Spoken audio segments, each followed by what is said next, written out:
একটি বিড়াল জল দিয়ে মাটি ভেজাতে থাকে।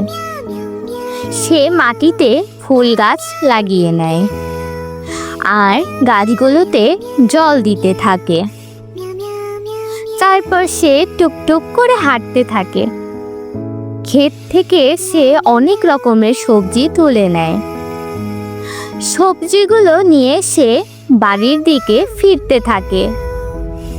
তারপর সবজিগুলো সুন্দর করে ধুয়ে নিতে থাকে। ছুরি দিয়ে সে ছোট ছোট করে সবজিগুলো কেটে নিতে থাকে। তারপর বিড়ালটি সুস্বাদু খাবার রান্না করে। রান্না করা সবজিগুলো বিড়ালটি মজা করে খেতে থাকলো। বসার ঘরে এসে সে ছবি আঁকতে থাকলো। বিড়ালটি তার নিজের বিছানা গুছিয়ে নিল আর মহা আনন্দে একা ব্রাশ করতে থাকলো। তারপর সে গভীর নিদ্রায় আচ্ছন্ন হয়ে গেল।